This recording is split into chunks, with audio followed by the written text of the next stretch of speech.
Another month has come and gone, and I've read some comics. Let's dive right into what my favorite comics were from the past month. Let's talk The Twilight Zone number 3, written and drawn by James Stokoe.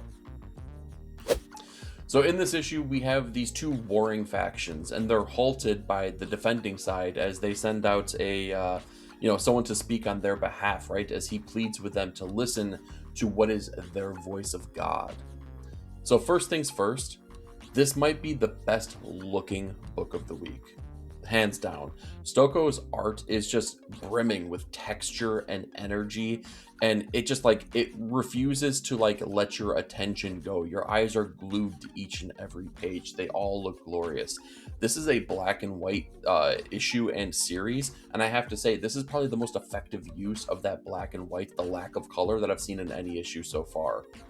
The story itself had it scratching my head for a little bit, right? I couldn't help but wonder, why is this a Twilight Zone story? But in classic fashion, we get to kind of somewhat maybe the halfway point, maybe a little bit further in, and boom, it twists itself on its head. It reveals what it is, and I have to say, it is poignant, it is very funny, and it really had me thinking about the nature of this entire issue and made me reconceptualize my experience with it full bore. I had such a great time with this. It was probably the most fun issue I read all week, and arguably, like I said, the best looking one. So I can't really recommend Twilight Zone enough for you. Make sure you pick this up. And with my top comic of the week, let's talk Poison Ivy number 40, written by G. Willow Wilson with artwork by David Gianfelici. So Pamela returns to Gotham in an effort to negotiate a truce with her and Vandal Savage and try to, garner a little bit of peace and find a way to get her home back. This feels like a moment of true character growth that G. Willow Wilson is offering for Pamela. A newly matured, responsible Poison Ivy is finally... Wait, no, scratch that. We're halfway through the issue now, and never mind, she is just planted a person to death. So, okay, you gotta give her credit though. Pamela tried in this issue to turn a new leaf, haha, pun intended. But, of course, she needs to stay true to that character. I'm really digging the artwork here. I really enjoyed the artwork that we've gotten throughout this entirety of this series, which, by the way, bravo, kudos to you, DC, and the team behind this for getting to issue number 40, and hopefully a whole heck of a lot more, because this series is just a real treat here. But the artwork in this issue by Gianfelici, it feels organic and it feels dynamic, or more organic than I think we've gotten here. When you're dealing with a character like Poison Ivy and the plants that she sprouts here, it just makes it all more pleasurable to view. I really enjoyed the approach on this one. The other thing too is that we've had 4 previous Batman-centric books this week, but I have to say, when it comes to taking the crown for Gotham, Poison Ivy is the one that walks away with it. It was absolutely incredible. Great narration, great characterization that we're seeing here, high emotions that are delivered on every single page. All of that stuff put together made this absolutely worthy for Top Comic of the Week. Let's talk Die Loaded number 3, written by Kieran Gillen with artwork by Stephanie Hans. Sophie is quick to figure out the inner workings of the Die world, and she sees this potential path to get home. But we know that she's not the only person in this world. The party expands here as Soul's mother has now kind of come into into this world, right? And she's starting to learn what it means about her son crafting this world. And she kind of puts her, her feelings, her emotions behind her plans for retribution. Gillen's mastery of character development and kind of motivation is on full display here. So if you've read the original Die series, you know the secrets of the world, right? You know how this group they need to do to get home, so everything should be easy, right? No, it's definitely not. Not when you have characters with a vested interest in staying, and that's what we're getting. But it doesn't feel like it's shoehorned in. It feels very natural, and it feels like there is a clear motivation for a certain character to want to stick around and maybe cause some damage here. When it comes to the artwork, the color palette of this book is just incredible. Hans delivers these tones that just fit so well with the emotional weight of each page and each character's interaction and everything that's happening with this book. It fits the landscape, it fits the feeling, it just works out so great here. Stephanie Hans is doing fantastic work. Man, I didn't think I would be this excited to kind of re-enter the Dai world, but let me tell you, this could be shaping up to be even better than the original. And with my top comic of the week, let's talk Beneath the Trees Where Nobody Sees, Rites of Spring #5, written and drawn by Patrick Horvath. So apparently a sequel series is really what's kind of piquing my interest right now between Dai Loaded and this. Monica's world is turned upside down in this issue, right? The mystery of her brother's disappearance is resolved, kind of. But when the real truth rears its ugly head, it changes everything for her and Samantha. Like, the first word that comes to mind is just whoa. Just whoa. This might be one of the most shocking issues in a series that has been full of shocking issues each and every time we get one delivered. The walls are closing in completely on Samantha, and yet somehow, some way, she has a plan. There's always a contingency. There's always something that she has set up here to make sure that she can make her getaway and make sure that kind of she stays 1 step, 2 step, 3 steps even ahead of every single person. The most gut-wrenching part of all of this, though, is that the town has kind of become its own character. You have a vested interest in all of these people. It's vital to the story and my kind of excitement level and my enjoyment for everything that's happening. So what happens when the town is irrevocably shaken to its core and changed forever in a way that Samantha is not going to get away with? Yeah, that's the kind of cliffhanger that we're delivered in this issue. I don't know what the answer is to this. I know for a fact, though, I will be around to find out what that answer will truly be. And it makes me curious. Is this an end for our time with Samantha, or is this just a new beginning? Time will tell on that part of it, but I have to say it was absolutely worthy of Top Comic of the Week. Let's talk the Power Fantasy #15, written by Kieran Gillen with artwork by Casper Wingard. So, as Eliza is coping with her hellish existential crisis, the remaining atomics cope with the metaphorical doomsday clock that's ticking ever closer to midnight. And Gillen, you lulled me into this false sense of security. The last issue was a bit quieter, right? I anticipated that slow build towards the end of the arc, which is issue #16. Nope, forget that idea, because that's definitely not what happens here.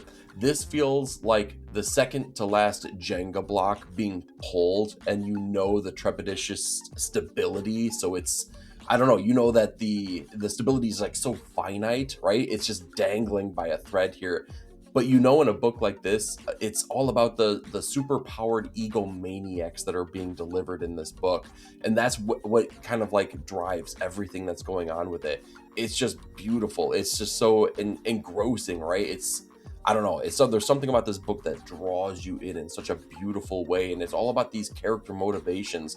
These are all imperfect people so clearly. And I feel like stability has been drawn out issue after issue. Like I said, with that Jenga block metaphor, that we are just like, that tower right now is getting ready to tip. And it gets me so excited for the next issue. It's going to be absolutely great. I just know it. Make sure you're checking out Power Fantasy. And with my top comic of the week, let's talk Everything Dead and Dying #5, written by Tate Bromble with artwork by Jacob Phillips. So everything Jack has built, right, for himself, for his family, for the town, has been torn down. Every tradition ripped away, and there's absolutely nothing he can do about it. I'm not sure that a comic has hit me this hard in quite a bit. There was a beautiful and brutal and just incredibly difficult story that's been told here by Tate Bromble, and they've really crafted just a hell of a story. It was so incredible, and the way that it ends is it just elevates the rest of the story so much.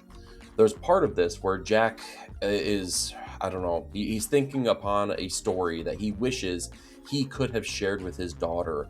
And I'll be honest, that part of the story just wrecked me. Did I shed tears in this as I read it? Yes, I did. And Phillips' artwork, by the way, I haven't even mentioned Jacob Phillips' artwork here. It really brought this book to life. Pun intended. I'm really curious to see whose idea it was to frame certain pages with the traditional 9-panel grid, as those pages bounce back and forth between events of the past, and events that are playing out in the current time frame, and the hope and the dreams and the best times in life juxtaposed with the brutality and the remorse and the just everything that's happening in the world right here and right now, as again everything's being torn apart. This really evolved into something that was special. This could have been a zombie book, and this is so much more than a zombie book. This is something to behold. It's heartbreaking though. It is absolutely heartbreaking here. But again, like any kind of great media, whether it's music, with television, movies, comic books, they are supposed to make you feel something. And I gotta say, when it comes to the effectiveness of making me feel something, this book not only takes top notch for this week, but definitely so far this year, and probably for a good long time here. So Everything Dead and Dying was absolutely worthy of top comic of the week. Let's talk Absolute Batman number 16, written by Scott Snyder with artwork by Nick Dragotta. So, Batman's friends have irrevocably been changed through the actions of Bane, but Bruce kind of holds out hope for Waylon, and he seeks the help of an Amazonian. My God, this was a fun book. This has been a series that has like ramped up the fun in each and every issue, and this one definitely dials it back up as well. Snyder has such a great voice for Diana and the friendship between her and Bruce. It really shines through here in the same way that it did when Kelly Thompson was writing the character of Bruce in Absolute Wonder Woman. They deserve a team up once a year, honestly, at this point, because I love the friendship that they're developing. The artwork here is really brilliant as well, as we all kind of know. Dragotta is known for his manga influences, the bombast, but the quieter moments really ring through here. Bruce enters this dreamscape where he gets to meet up with a family member, and the conversation that they have is powerful, only made more powerful by Nick's artistic portrayal of everything that's happening within that scene. This was such a great issue of Absolute Batman. It really, really sung through, and I can't wait to see where they go here, because after this, we're getting Poison Ivy. And with my top comic of the week, let's talk Conan the Barbarian number 28, written by Jim Zub with artwork by Fernando Dagnino. The people have revolted, and the Mad King must be bested. But leaders amongst each tribe are vying for the crown. All the while, the myth of Conan grows with each battle that is won. Zub is writing Conan like a force of nature, an instinctual warrior and leader that craves for nothing. But now he's starting to see the weight of his accolades in comparison to the greed of those who seek power, including those leaders of the tribes. In the same way that the previous events, the Blackstone event and the Serpent event, were enriching the story of the singular Conan series, this one that we're talking about right here, this series is now enriching those events as well. The way that everything has been laid out shows that the team over this book, everyone involved at Titan Comics with Jim Zub, the artist, everyone, they're arguably as strategic as Conan himself is on the battlefield. Man, Conan is such a fantastic read, but now knowing what we know and knowing kind of what is coming for Conan and how this ends with the crown being handed over, I gotta say, I've never been more excited to be a Conan fan, and that's really much to this series, right? This has made me a new Conan fan throughout these last couple of years. I'm having such a great time with it. All those things I said are the reason why it's absolutely worthy of top comic of the week.